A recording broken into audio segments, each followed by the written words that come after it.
Est-ce que nous pouvons acclamer très très fort le Seigneur notre Dieu?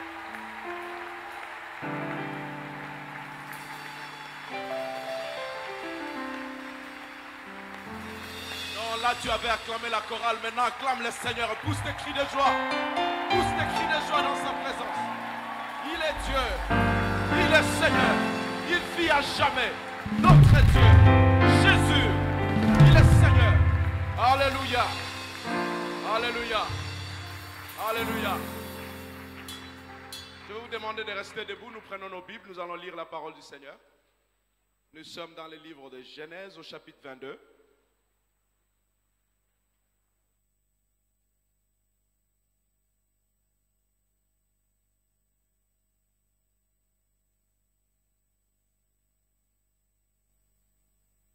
Nous sommes dans Genèse au chapitre 22. Je vais vous demander un petit exercice, je vous en prie. Soulevez un peu, que chacun soulève sa Bible. Tu vois, tu n'as pas soulevé parce que c'est un téléphone. Achetons des Bibles. Ce sont des applications, vous ne savez pas. Si tu n'es pas un bon lecteur de la Bible, on peut injecter quelque chose, tu ne vas pas comprendre c'est quoi. Tu ne sais pas qui a fait cette application. Amen. Lisons ça. C'est pas lourd, on peut l'amener à l'église, n'est-ce pas? Amen. Genèse 22, nous lisons à partir du premier verset. Après ces choses, Dieu mit Abraham à l'épreuve. Et lui dit, Abraham, et il répondit, me voici. Dieu dit, prends ton fils, ton unique, celui que tu aimes, Isaac, va-t'en au pays des Morija, et là, offre-le en holocauste. Seigneur, au pays des Morija, dans quelle direction? Je ne sais pas, mais quelque part au pays des Morija. À gauche, à droite, au nord, au sud, je ne sais pas, mais Abraham, prends ton fils, va au pays des Morija. Offre-le en holocauste sur l'une des montagnes. Il y en avait combien, je ne sais pas, mais sur l'une, très vague, l'une des montagnes. Là, offre ton fils en holocauste sur l'une des montagnes que je te dirai. Abraham s'éleva de bon matin, sella son âne, et prit avec lui 2 serviteurs et son fils Isaac. Il fendit du bois pour l'holocauste et partit pour aller au lieu que Dieu lui avait dit. Le 3e jour, Abraham, levant les yeux, vit plutôt les lieux de loin. Et Abraham dit à ses serviteurs, restez ici avec l'âne, moi et le jeune homme, nous irons jusque-là pour adorer. Et nous reviendrons auprès de vous. Abraham prit les bois pour l'holocauste, les chargea sur son fils Isaac, et porta dans sa main les feux, les feux et les couteaux, et ils marchèrent tous deux ensemble. Alors Isaac parlant à Abraham son père dit, mon père, il répondit, mais voici fils. Isaac reprit, voici les feux et les bois, mais où est l'agneau pour l'holocauste? Abraham répondit, mon fils, Dieu se pourvoira. Ça c'est très intéressant. Hein? On peut dire Dieu pourvoira, ça fera aussi un sens, mais là on dit Dieu se pourvoira. Amen. Dieu se pourvoira lui-même de l'agneau pour l'holocauste. Et ils marchèrent tous deux ensemble. Lorsqu'ils furent arrivés au lieu que Dieu lui avait dit, Abraham y éleva un autel et rangea le bois. Il lia son fils Isaac et le mit sur l'autel par-dessus le bois. Puis Abraham étendit la main et prit le couteau pour égorger son fils. Alors l'ange de l'Éternel l'appela des cieux et dit, Abraham, Abraham. Et il répondit, me voici. L'ange dit, n'avance pas ta main sur l'enfant et ne lui fais rien, car je sais maintenant que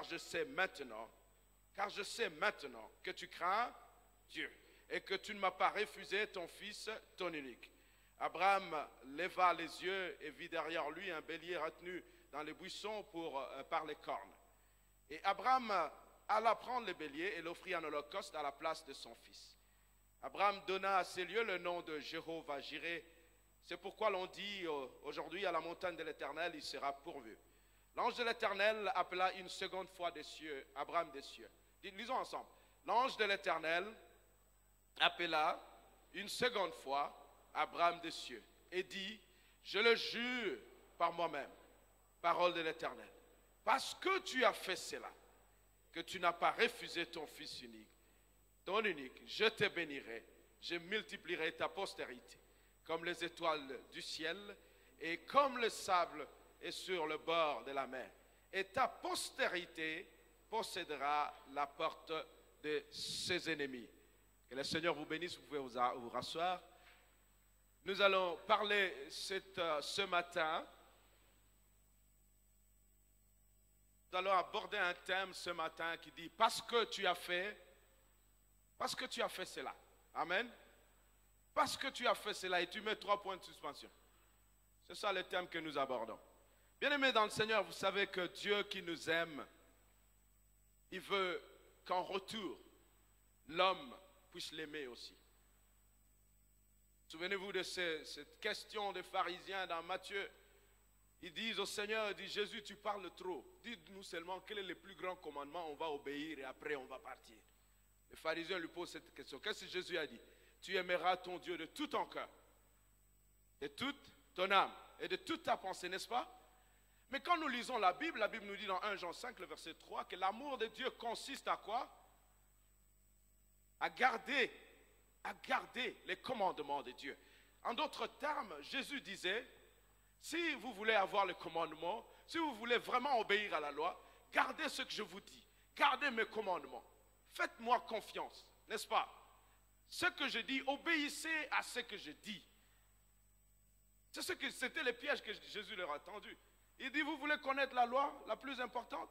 Aime ton Dieu de tout ton cœur, de toute ton âme, de toute ta pensée. Mais la Bible nous dit que l'amour de Dieu consiste à quoi? À garder les commandements de Dieu. Donc, en d'autres termes, il leur disait, vous devez garder les commandements de Dieu. Obéir à ce que Dieu nous dit. Obéir à la parole de Dieu doit être au centre de toute notre vie chrétienne. Parce que c'est cela, aimer Dieu. Tu peux venir à l'église 10 000 fois, toutes les années, pendant 25 ans, porter la plus grosse Bible que tu peux trouver sur le marché. Mais si tu n'obéis pas à la voix de Dieu, si tu n'obéis pas à la parole de Dieu, cela ne te sert de rien. Dieu n'est pas impressionné par ça. Dieu est impressionné quand nous gardons les commandements, quand nous marchons dans sa parole. Vous êtes encore là avec moi? Voilà quelque chose d'intéressant que Dieu nous dit. Nous pouvons lire rapidement dans Jean 14.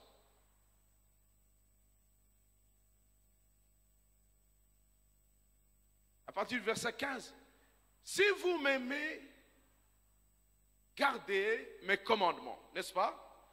Et moi, je prierai le Père, et il vous donnera un autre consolateur, afin qu'il demeure éternellement avec vous.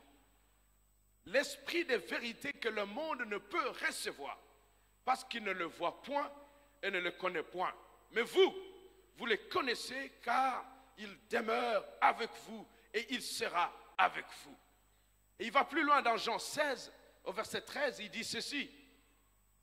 Quand le consolateur sera venu, l'esprit de vérité, il vous conduira dans toute la vérité, car il ne parlera pas de lui-même, mais il dira tout ce qu'il aura entendu. Il vous annoncera les choses à venir. Vous êtes avec moi? Il vous annoncera les choses à venir. Dieu dit ceci, je vais mettre ça ensemble. Si vous m'aimez, gardez mes commandements. Gardez mes commandements si vous m'aimez. Marchez dans ma parole. Obéissez à ce que moi je vous dis. En d'autres termes, faites-moi confiance. Et quand vous le faites, moi je ne vais pas vous laisser seul. Je vais vous envoyer le consolateur, le Saint-Esprit de Dieu. Lui vous conduira dans toutes choses. Vous êtes avec moi? Il vous conduira dans toutes choses. Il vous annoncera les choses à venir. Bien-aimé, tu veux contrôler, tu dois connaître ce qui vient. Vous êtes avec moi? Si tu connais ce qui vient, tu sauras comment te comporter par rapport à cela. C'est ça le contrôle de la vie, le contrôle des circonstances. Vous savez pourquoi les gens vont chercher l'occultisme? Parce qu'ils veulent contrôler. Tu n'as pas besoin de tout cela, parce que le Saint-Esprit de Dieu, il t'annonce les choses à venir, et parce que tu connais les choses qui viennent, tu sais qu'il ne faut pas mettre le pied à gauche, tu sais qu'il faut pas aller à droite. Il t'avertit, il te dit voilà ce qu'il faut faire. Donc, je pouvais arrêter là et m'asseoir. Tout ce que nous avons à faire, c'est faire en sorte que le Saint-Esprit habite et demeure en nous. Parce que s'il est en nous, il nous conduira, il nous annoncera les choses à venir. Mais pour que cela arrive, nous devons marcher dans l'obéissance à la parole de Dieu. Nous devons garder les commandements de Dieu. Nous devons obéir à Dieu, même quand nous ne comprenons rien. savez, l'obéissance à Dieu, des fois, on n'a pas besoin de comprendre où est-ce qu'on va, qu'est-ce que cela va être. On obéit seulement. Genèse 12, Dieu dit à Abraham, sors de ta nation, de ta patrie, de la maison de ton père, va dans le pays que je te dirai.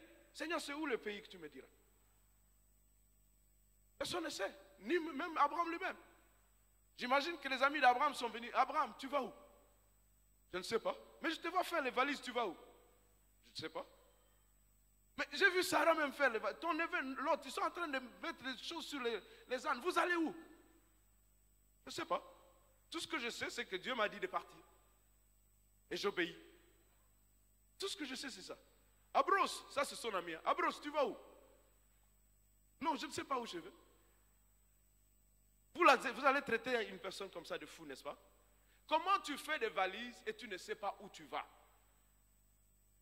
Mais toi, tu dis non, j'obéis à ce que Dieu a dit.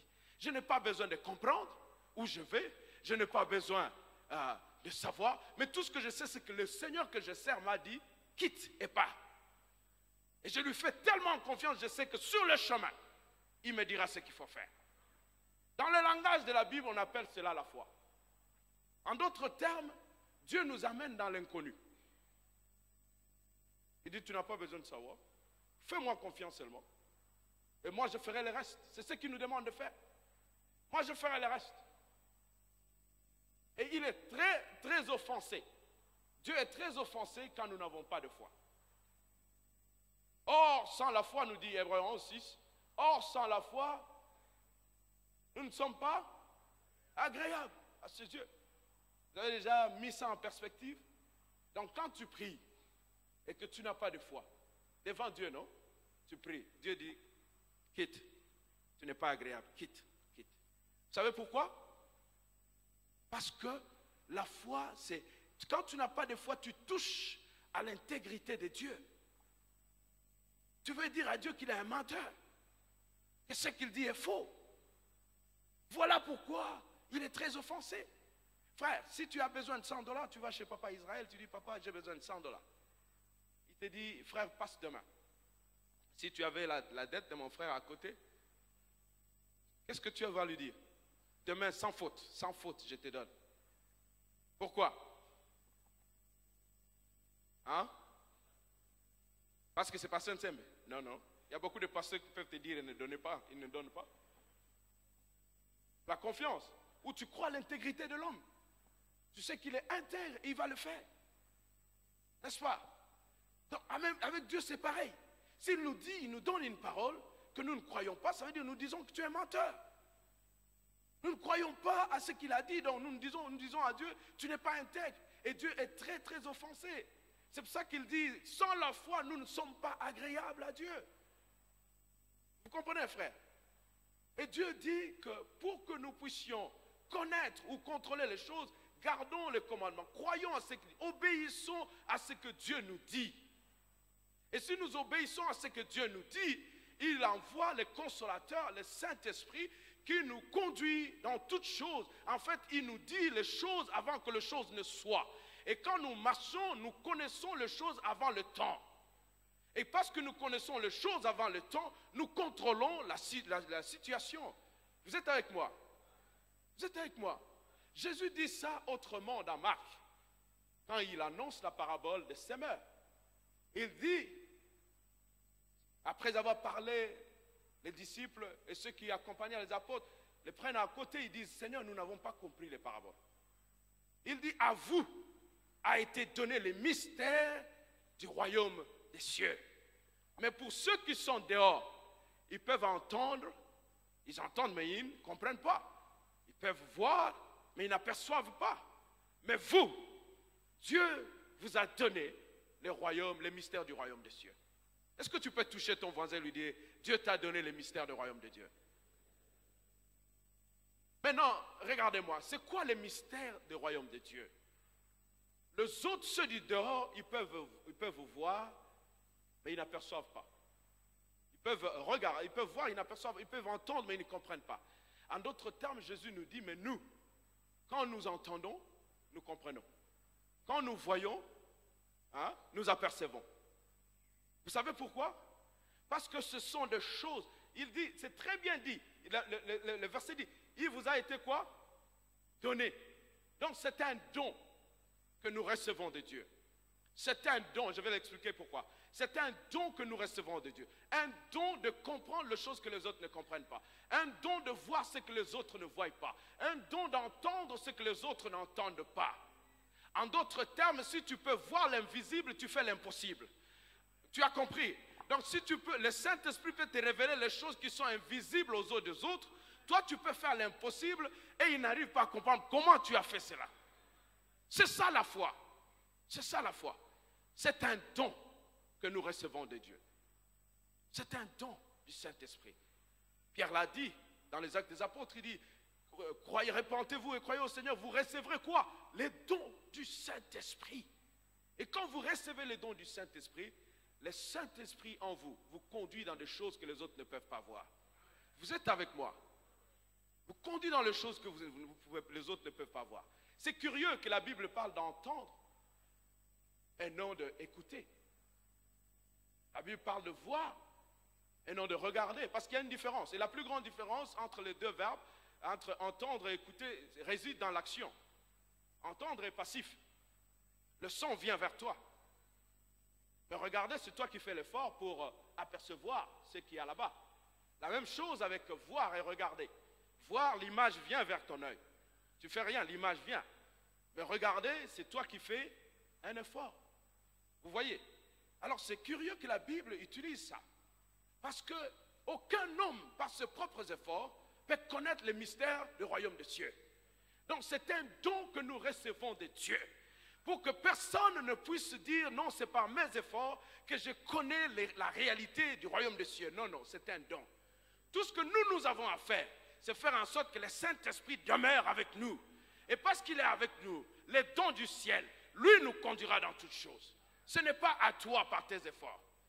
Vous savez, l'homme dans sa nature a toujours tendance à croire que les sacrifices, les efforts de l'homme peuvent l'amener à attirer l'attention de Dieu. Dieu n'est pas impressionné. Dieu est impressionné quand nous avons la foi. Est-ce que tu peux entendre la voix du maître dans le bruit? Parce que pendant que je prêche, il y a ton voisin qui parle, il y a peut-être les véhicules qui klaxonnent. Et dans tout ce bruit-là, peux-tu entendre la voix du maître? Parce que si tu peux entendre cette voix du maître, c'est alors que tu peux faire l'impossible. C'est alors que tu peux faire des choses que les autres ne peuvent pas faire. Parce que ce que tu entends, le voisin n'a pas entendu. Ce que tu vois, le voisin n'a pas vu. Mais c'est ce que le Saint-Esprit te dit. Oh, dans Jean 5, papa, nous parlons de la piscine de Bethesda, n'est-ce pas? Il y avait cet homme depuis plusieurs années qui était couché et qui n'était pas guéri. C'était la même eau, n'est-ce pas? Quand il faisait les efforts de l'homme pour entrer lui-même, c'était la même eau. Il n'y avait rien. Il n'était pas guéri. Mais cette eau était transformée en une puissance qui guérissait quand le Saint-Esprit agitait les eaux. Vous comprenez? Quand le Saint-Esprit va agiter les eaux, et si tu tombes le premier, tu es guéri. De la même façon, la même parole que je prêche, c'est la même parole que tout le monde entend. Mais quand tu as l'oreille exercée, quand le Saint-Esprit t'ouvre l'oreille pour entendre, quand le Saint-Esprit peut ouvrir tes yeux pour voir, ce que tu verras, ce que tu entendras, personne d'autre ne peut l'entendre. Et c'est ça qui crée la foi. Nous disons que la foi vient de ce que l'on entend. Ce que l'on entend. Et ce que l'on entend vient de la parole de Dieu. La réalité, en fait, c'est que ce que l'on entend, c'est le Saint-Esprit qui nous le révèle. Parce que ce sont des choses qui ne sont jamais montées dans le cœur de l'homme. Des choses que l'oreille de l'homme n'a jamais entendues. Des choses que l'œil de l'homme n'a jamais vues. Mais des choses que l'Esprit nous révèle. Au point que quand l'Esprit te révèle et que tu marches, on te traite de fou. Toi, tu dis non, mais vous me traitez de fou parce que vous ne comprenez pas. Moi, j'ai foi, je marche. Vous êtes avec moi. Mais pourquoi vous restez trop calme? J'ai dit ceci, je me répète. Quand le Saint-Esprit te révèle ces choses, les autres autour de toi trouvent que tu es fou. Tu es fou. Mais toi, tu sais que je ne suis pas fou. Parce que ce que moi j'ai entendu, tu ne peux pas entendre. Toi, tu es du dehors. Ce que moi j'ai vu, tu ne peux pas voir. Parce que tu es du dehors. Ce qui est monté dans mon cœur, je ne sais pas t'expliquer, mais je sais que c'est ça. Et je marche par rapport à ça. Et quand ils voient la chose arriver, ils disent, oh, le Dieu de cet homme est un Dieu grand. Il est un Dieu grand. Frère, ne faisons pas de Dieu un menteur. Obéissons à ce que Dieu nous dit. Gardons le commandement de Dieu. Si nous gardons le commandement de Dieu, le Seigneur a promis, le consolateur viendra. Et quand le consolateur vient, il nous montre les choses qui viennent. Et quand nous avons l'information des choses qui viennent, nous contrôlons le monde. Amen. Donc, en d'autres termes, Dieu veut que nous puissions contrôler. Nous puissions contrôler les circonstances. Mais il faut que le Saint-Esprit nous révèle ces choses.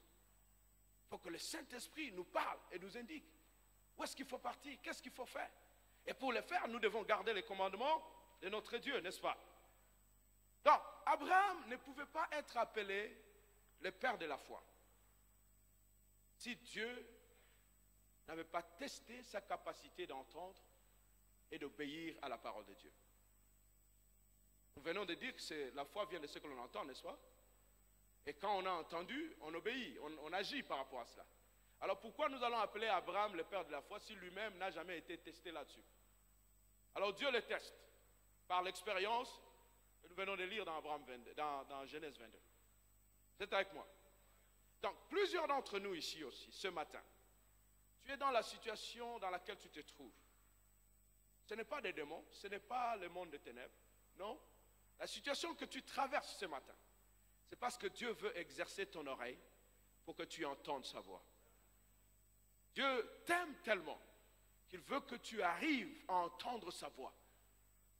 Quand même, bien même, il y aura beaucoup de bruit. Mais dans ce bruit-là, Dieu veut que toi, tu entendes ce qu'il te dit. Et quand tu auras entendu, tu peux transformer le monde. Vous êtes avec moi? Alors Dieu dit à Abraham, prends l'enfant, l'unique que moi-même Dieu je t'ai donné. Tu n'as pas un autre, c'est l'unique, celui que tu aimes le plus.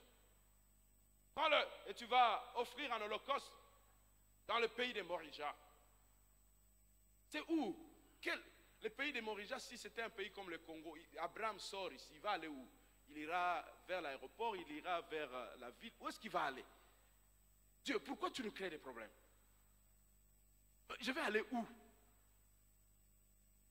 Et puis là aussi tu dis, bon, sur l'une des montagnes, laquelle? Pourquoi Dieu tu fais des choses comme ça? Sur quelle montagne?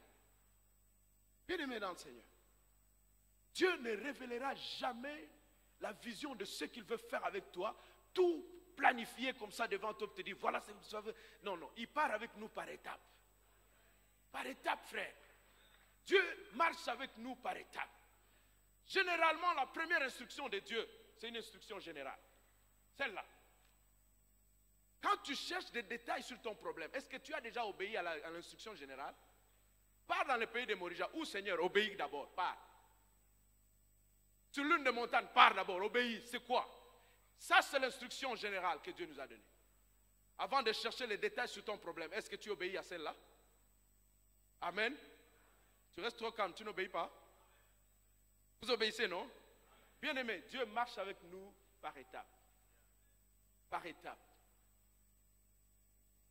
Et à chaque étape, il nous donne une instruction particulière. La première instruction, elle est générale. Mais quand tu te mets en marche avec l'instruction générale, le Seigneur commence maintenant à te nourrir des détails et de l'instruction pour l'étape qui vient. Pour l'étape suivante, je dis bien pour l'étape suivante.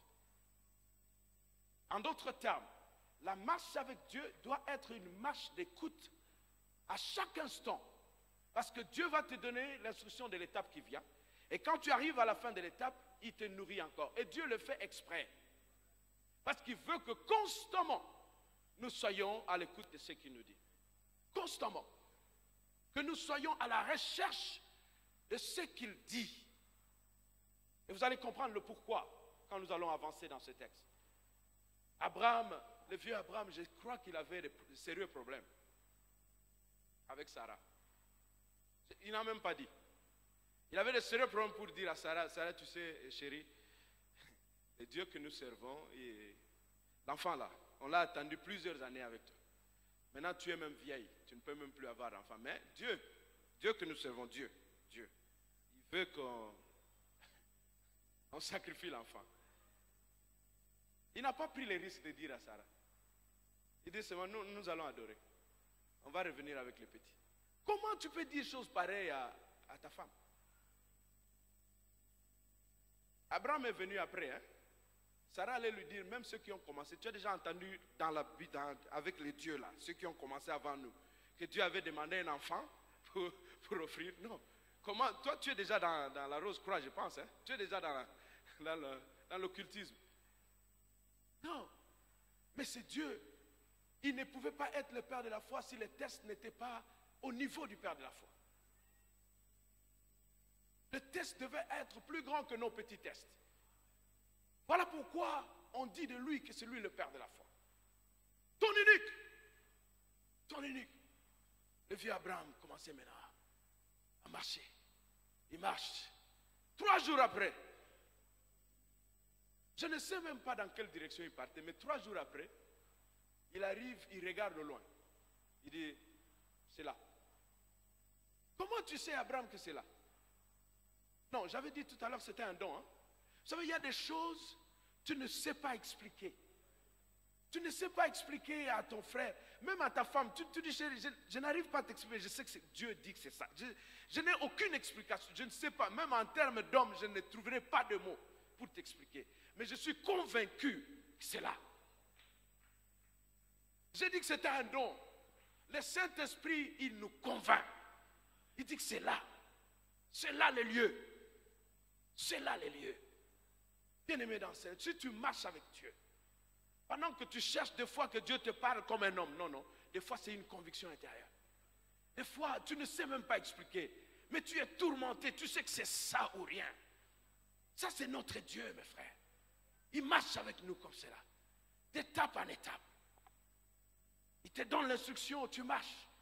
Et tu arrives à la fin de l'étape, il te nourrit de l'instruction de l'étape suivante. Tu marches, il te nourrit encore de l'instruction de l'autre. Il te donne la conviction que cela, ça c'est le Saint-Esprit qui conduit nos vies. Qui conduit nos vies.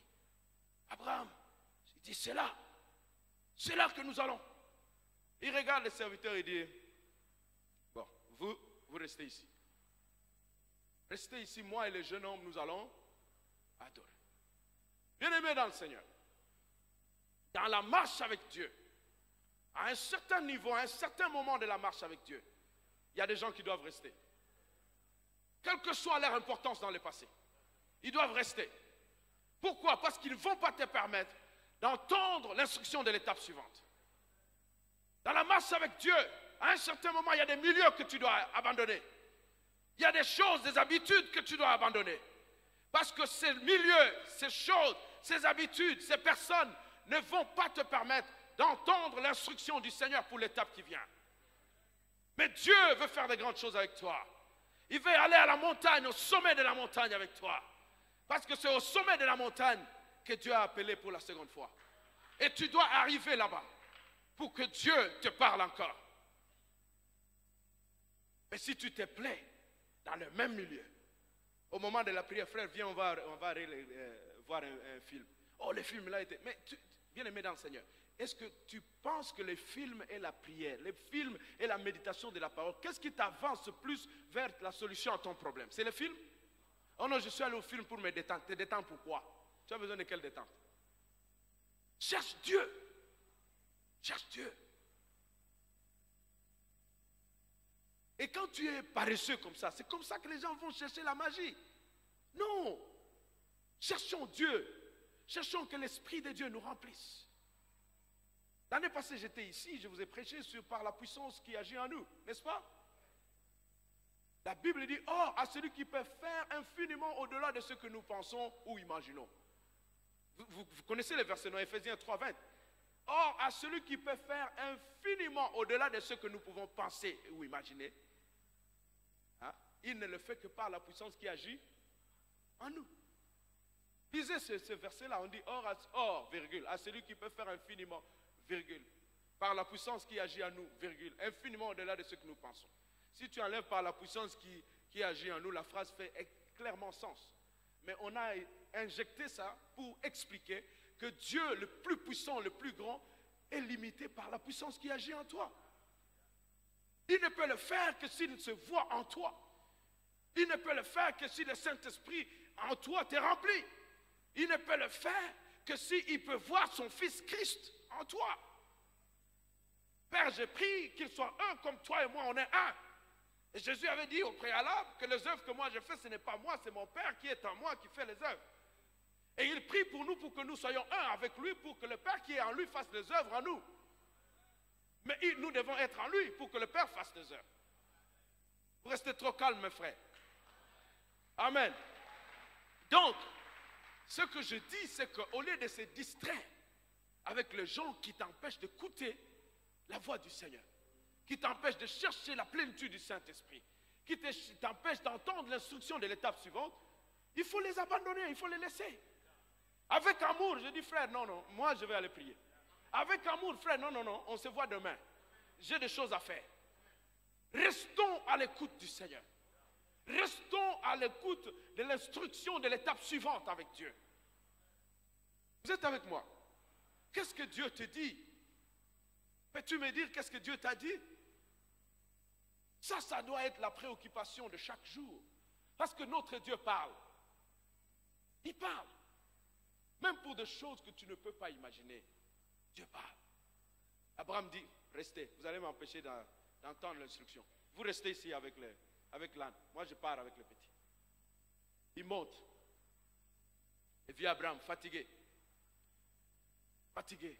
Maintenant, c'est la montée, non? Quand ils ont vu la montagne maintenant, il était vieux. Fatigué, 3 jours de marche. Maintenant, il faut commencer encore la montagne. Marchez selon l'esprit. Et vous n'accomplirez pas les désirs. Car la chair a des désirs qui sont contraires aux désirs. Quand tu marches, tu es fatigué. La chair te dit, abandonne. L'esprit te dit, écoute encore l'instruction de l'étape prochaine. Amen. Tu montes, tu es fatigué. Tu as beaucoup prié. La chair va te dire, bon, je pense que Dieu n'a pas répondu. Mais l'esprit te dit, encore une fois, monte encore. Parce que c'est là au sommet. Ce n'est pas au début de la montagne. C'est là au sommet que Dieu va encore appeler. Monte encore. Quand la chair te dit, non, non, il n'y a plus de possibilité là. Tu as tout perdu. Non, non, l'esprit te dit aujourd'hui, ce matin, qu'il ne voit plus la multitude de possibilités devant toi. La chair peut te dire, c'est impossible. Non, non, l'esprit dit, c'est possible. C'est possible. Pourquoi? Parce que tu peux voir l'invisible. Et quand tu vois l'invisible, tu fais l'impossible. Il marche, le vieux Abraham. Il monte. Il monte. Il monte. C'était dur. Il monte. Il monte. Il monte. Il arrive au sommet de la montagne. Quand il arrive, le Seigneur appelle. Il dit, Abraham, ce n'était qu'un test. Ce n'était qu'un test. Parce que la réalité, Dieu n'a voulu ni sacrifice, ni holocauste. Tout ce qu'il veut, c'est qu'on fasse sa volonté. Je voulais juste voir si tu peux obéir à ma parole et faire ma volonté. Ce n'était qu'un test, Abraham. Maintenant, je sais, Abraham, que tu ne peux pas me refuser, même ce que moi je te donne. Je sais, Abraham, je sais. Ce n'était qu'un test. Seigneur, un test. Tu vois le problème dans lequel tu m'as mis avec Sarah? Qu'est-ce que j'allais dire? Il dit, non, non, oublie les problèmes de Sarah. Je vais régler ça, moi. Je règle ça. Regarde derrière. Oh, un bélier. Le problème d'Isaac est résolu. On a trouvé maintenant l'agneau pour l'Holocauste. Donc, je vais rentrer avec l'enfant. Et je serai content de dire à Sarah, tu sais, quand je suis parti, je ne t'ai pas dit, hein, mais Dieu m'a mis dans l'épreuve vraiment. Dieu m'a mis dans l'épreuve vraiment. Des fois, on ne dit pas aux mamans, hein, jusqu'à ce que la chose est claire. On dit, maman, tu vois, c'était comme ça. Mais pourquoi tu ne m'as pas dit, non, non, je ne voulais pas bouger ta foi. Amen. Quelle joie Abraham avait de savoir que son problème était résolu. Son problème était résolu. Mais maintenant, écoute bien ce que je vais te dire. Ça, c'est très intéressant. Abraham montait en obéissant à Dieu. C'était Dieu. Il était vieux, mais il montait. Mais ce que Dieu faisait sans qu'Abraham ne voie, c'est que pendant qu'il montait d'un côté de la montagne, La solution à son problème, le bélier montait de l'autre côté de la montagne. Il monte, le bélier monte. Il monte, le bélier monte. Il monte, la solution monte. Il monte, la solution monte. Arrivé au sommet, il se rencontre. Il dit, regarde derrière. C'est là, au sommet, que tu rencontres la solution. Quand tu t'arrêtes en chemin, la solution s'arrête aussi de l'autre côté de la montagne en chemin. Mais quand tu arrives au bout, c'est là où Dieu dit, regarde, tu regardes. C'est là la solution. Arrivons jusqu'au bout. N'abandonnons pas. Parce que l'appel, le second appel de Dieu, c'est sur la montagne. Ce n'est pas sur le flanc de la montagne, c'est là au sommet. Ça peut être dur, mon frère. L'obéissance à Dieu, des fois, peut être dure à avaler. Mais Dieu nous dit, n'abandonnons pas. Parce que plus nous montons dans l'obéissance, plus la solution monte de l'autre côté de la montagne. Et arrivé au sommet, nous regardons derrière, nous avons la provision que Dieu a envoyée pour notre problème. Alors Dieu dit, puisque tu as fait cela, dis à ton voisin, parce que tu as fait cela. Parce que tu as obéi à Dieu. Même quand c'était dur. Dieu dit, parce que tu as obéi. Parce que tu ne m'as pas refusé ton unique. Il y a plusieurs frères, quand ils achètent la voiture, ils mettent un gros autocollant derrière. Cette voiture appartient à Jésus. Mais quand ils voient des frères qui sont chez moi, mais eux aussi, ils ne peuvent pas prendre les transports en commun. Mais tu as dit que ma maison sera appelée la maison de prière. La maison sera appelée la maison de prière. Frère, vous avez prié ce soir? Non, non, non, très occupé, des réunions, tu vois, mais quand je suis venu fatigué. Mais ta maison est appelée la maison des frères. Allons jusqu'au bout. Allons jusqu'au bout. Dieu n'a pas besoin des holocaustes, il n'a pas besoin des sacrifices. Dieu a besoin que nous puissions faire sa volonté. Et sa volonté, c'est chercher à garder les commandements de Dieu chaque jour. Et quand nous le faisons, Dieu appelle une seconde fois des cieux. Abraham, Abraham, parce que tu as fait cela. Et je ne peux pas jurer par un autre nom qui est plus grand que moi. Je le jure par moi-même. Je le jure par moi-même. Maintenant, je te bénis. Oh, je croyais que Isaac déjà était la bénédiction, non? Mais le fait aussi d'avoir sauvé Isaac de la mort, c'était aussi la bénédiction. Mais Dieu dit que maintenant, il va bénir. Mais avant que je n'arrive à la bénédiction, j'aimerais vous poser la question. J'avais dit tout à l'heure que Dieu marche avec nous par étapes, n'est-ce pas? Il nous donne l'instruction de chaque étape. Vous êtes avec moi? L'importance d'écouter l'instruction de Dieu à chaque étape est celle-ci. Abraham avait reçu l'instruction de Dieu de sacrifier Isaac, oui ou non? C'était une instruction de Dieu. Mais imaginez maintenant qu'arrivé au sommet, il n'a pas entendu la nouvelle instruction de Dieu qui a dit, arrête, ne fais pas le mal. Il aurait agi selon l'instruction de Dieu, oui ou non? Non, une instruction ancienne. Vous comprenez? Une instruction ancienne de Dieu. Lui allait croire qu'il est dans la volonté de Dieu. Mais la volonté de Dieu n'était plus ça. Vous êtes avec moi? Combien d'Isaac, toi, tu as déjà tué parce que tu n'as pas entendu l'instruction de l'étape suivante?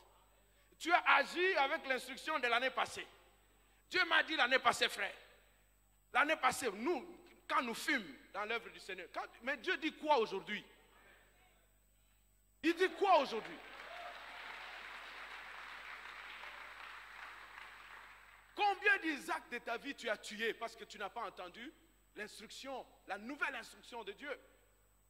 C'est là où je veux vous amener à comprendre que nous devons rester constamment à l'écoute de ce que Dieu nous dit. Oui, Dieu peut avoir parlé, mais Dieu peut changer une instruction nouvelle.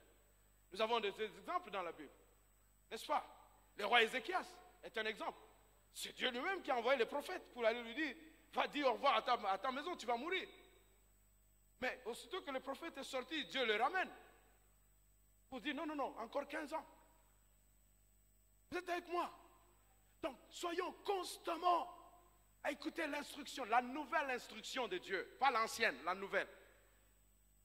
S'il ne dit rien, continue dans l'ancienne. Mais écoute ce que Dieu dit. C'est très important. Donc chaque jour, notre effort ou notre prière doit être de savoir, Seigneur, je veux sortir, qu'est-ce que tu dis?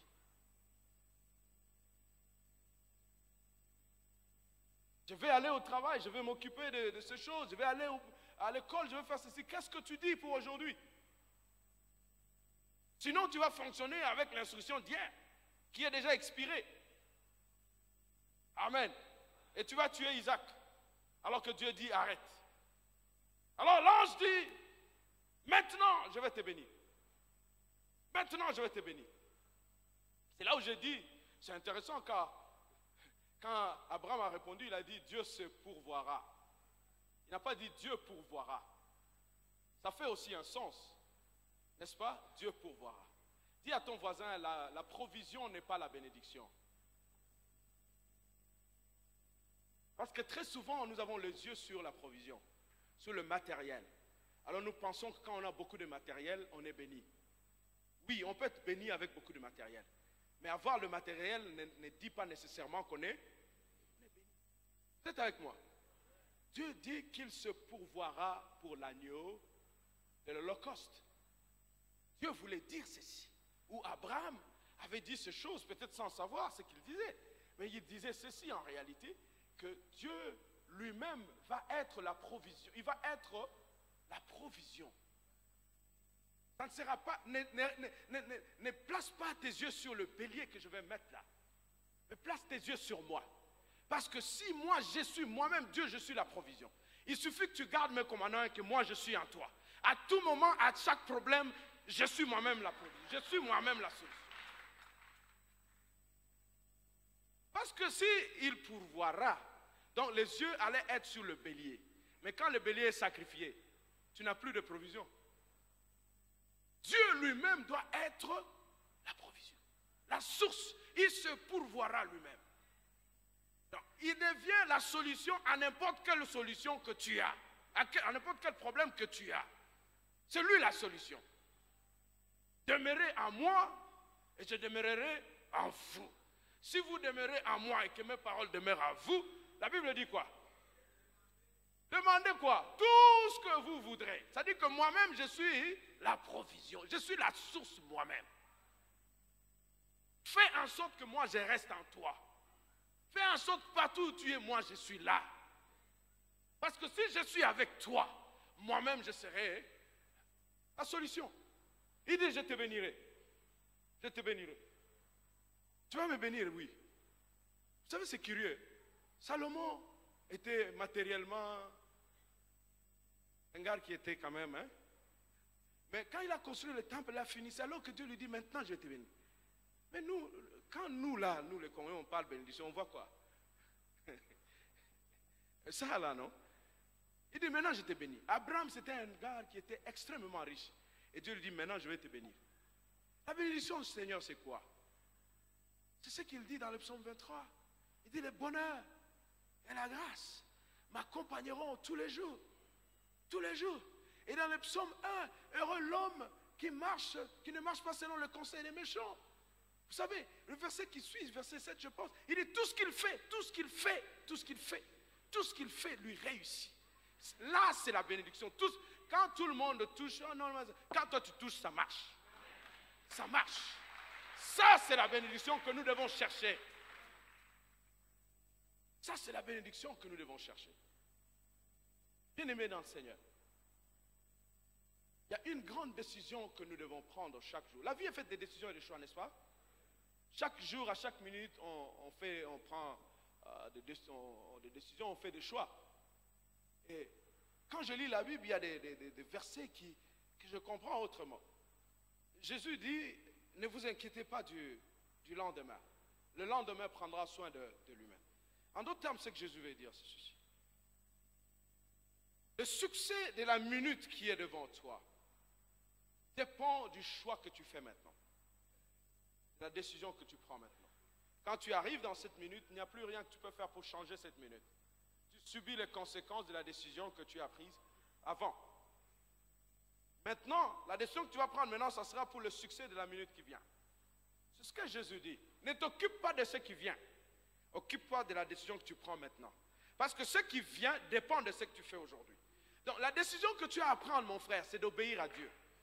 Parce que si tu obéis à Dieu maintenant, ça va déterminer le succès de la minute qui vient de ta vie.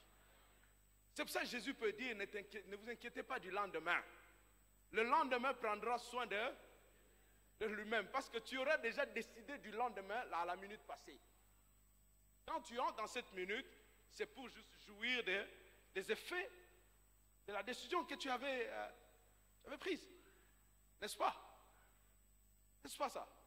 Bien-aimé dans le Seigneur, je voudrais aujourd'hui dire à quelqu'un que si tu cherches que Dieu puisse te bénir, il faut obéir à la parole du Seigneur. Si tu veux que ton lendemain soit un lendemain meilleur, obéis, prends de bonnes décisions aujourd'hui pour demain. Alors Dieu dit, je te bénirai. Mais il ne s'arrête pas là-bas, il dit, je multiplierai ta postérité. Maintenant, ce qui n'est pas dit dans ce texte, il dit, je te bénirai.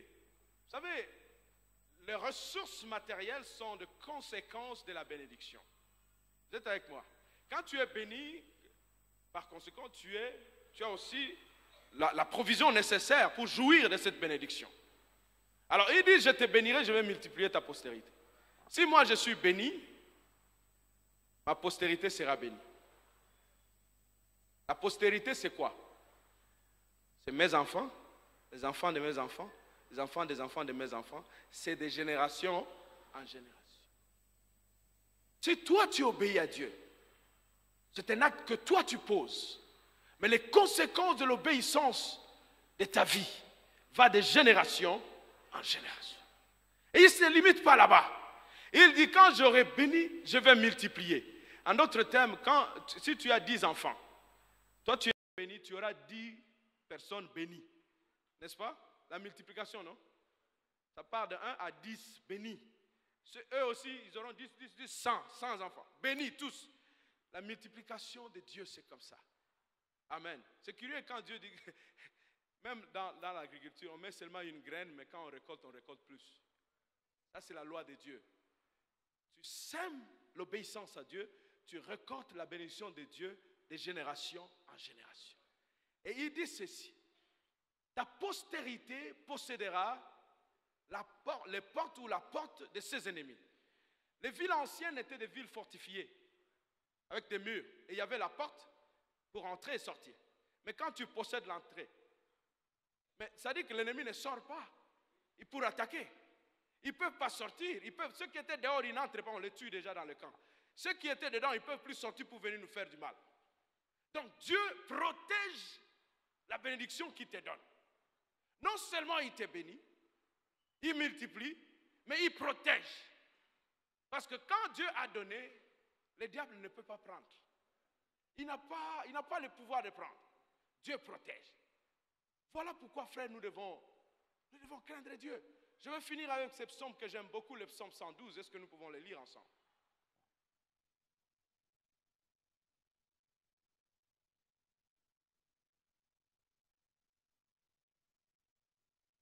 Psaume 112. J'aime beaucoup ce psaume. Heureux l'homme qui fait quoi? Qui craint l'Éternel, qui trouve un grand plaisir à ce commandement. Sa postérité sera comment? Puissante sur la terre. La génération des hommes droits sera. Il a dans sa maison bien-être et richesse. Vous savez, tu peux avoir la richesse sans avoir le bien-être. Vous savez ça, non? Tu peux avoir la richesse, mais tu n'as pas le bien-être. Tu peux avoir beaucoup d'argent, mais tourmenté et malheureux. Mais quand Dieu donne à celui qui craint Dieu, non seulement il te donne la richesse, il te donne la jouissance de cette richesse. Le bien-être, ça dit tu jouis de ce que Dieu t'a donné. Tu es heureux, tu es content. Amen. C'est ça, il a dans sa maison bien-être et richesse. Et sa justice subsiste à jamais. Ça j'aime. La lumière s'élève dans les ténèbres pour les hommes droits. Donc quand tout est noir, tout le monde dit non, on est fini. Tout le monde dit il n'y a pas de solution. Mais parce que toi tu crains Dieu, il y aura une lueur qui poindra du ciel pour montrer le chemin à celui qui marche avec Dieu. quels que soient les cas, crois frère, que toi, la lumière viendra du ciel. Il y a une lumière qui va se lever du ciel pour les hommes qui marchent avec Dieu, qui craignent Dieu. Et tu verras le chemin. Tu verras le chemin. C'est tout ce que je dis. Le Saint-Esprit en nous, même quand c'est noir, parce que c'est lui le guide, il te dira attention, il y a une table devant, va à gauche. Attention, il y a une table à droite, va comme ça. Ça, c'est le travail du Saint-Esprit. C'est éclairer le chemin de chacun de nous quand tout est noir. La lumière se lève dans le terrain pour les hommes droits, pour ceux qui sont miséricordieux, compatissants. Heureux l'homme qui exerce la miséricorde et qui prête, qui règle ses actions d'après la justice, car il ne chancelle jamais, la mémoire du juste dure toujours. Ça j'aime, verset 7. Il ne craint aucune mauvaise nouvelle. Il ne craint point les mauvaises nouvelles. Son cœur est ferme et confiant à l'Éternel. En d'autres termes, quelle que soit la nouvelle, elle est bonne.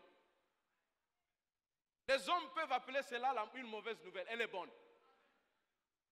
Non, non, tu ne comprends pas que Dieu transforme les mauvaises nouvelles en bonnes nouvelles pour les gens qui craignent Dieu. Momentanément, ça peut faire mal. Oh, j'aurais dû, Seigneur. Mais Dieu dit que cette nouvelle-là, Dieu va la transformer en bonne nouvelle. Mais quand elle devient bonne nouvelle, tu jouis pleinement, pleinement, pleinement de la bénédiction de Dieu. Craignons Dieu, mes frères. Quelle que soit la nouvelle qui arrive, elle est bonne. Vous savez pourquoi?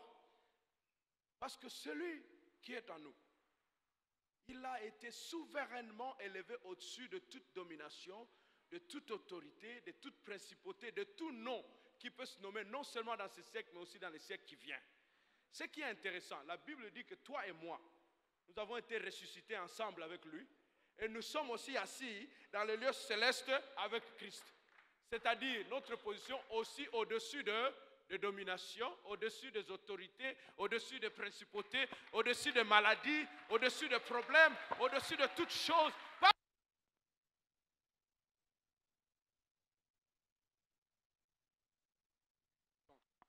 Amen. C'est ça, mon frère. Quand croyons à ce que Dieu dit, marchons avec Dieu. Le Seigneur n'est pas un menteur.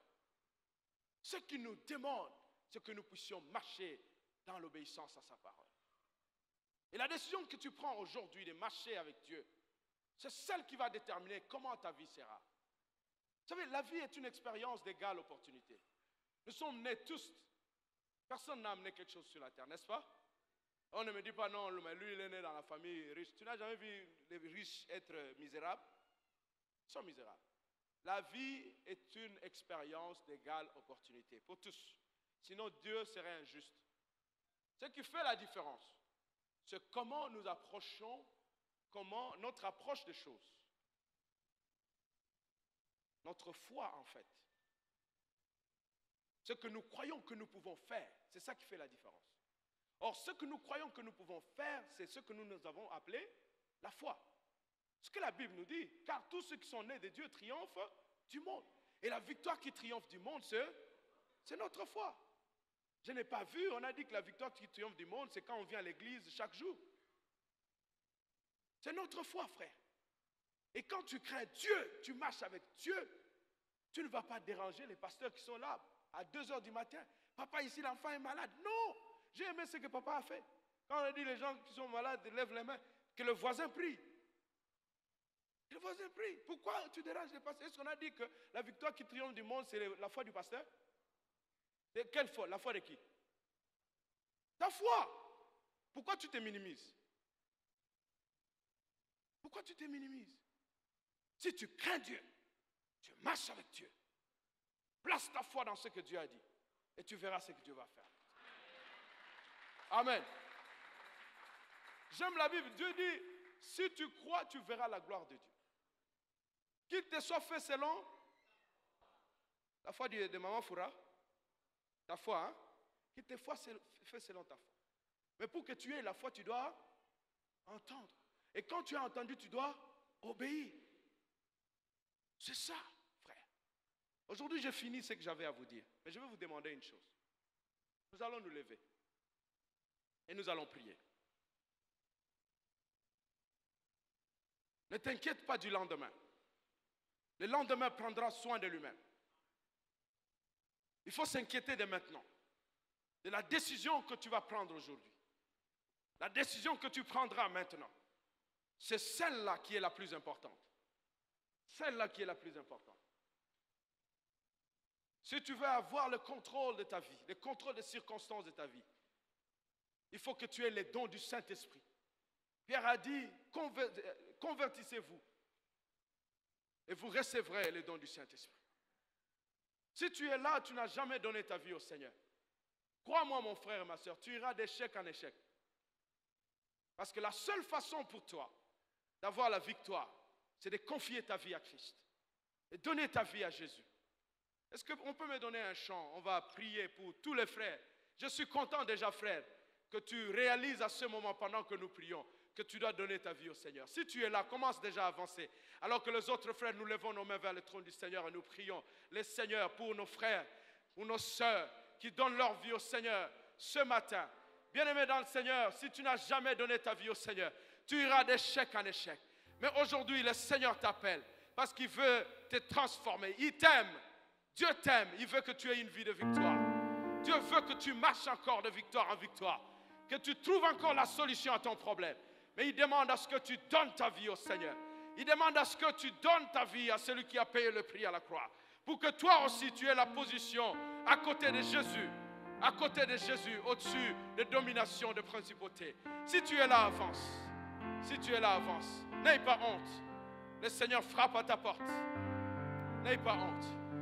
Peut-être tu es là depuis des années, mais tu n'as jamais donné ta vie au Seigneur. N'aie pas honte. Le Seigneur te donne encore cet appel. Alléluia. Oh, merci. Élevons ensemble nos voix, prions le Seigneur alors que le frère avance. Alors que la sœur avance, prions le Seigneur. Alléluia. Merci ma sœur, merci mon frère. Merci, merci d'avancer, merci. Merci, merci, merci, merci. Avance encore, avance. Avance, bien-aimé, avance. Avance. Avance. Donne ta vie au Seigneur. Donne ta vie au Seigneur. Alléluia, je t'attends. Le Seigneur t'attend. Donne ta vie. Je vais attendre. Alléluia. Merci Seigneur. Alléluia.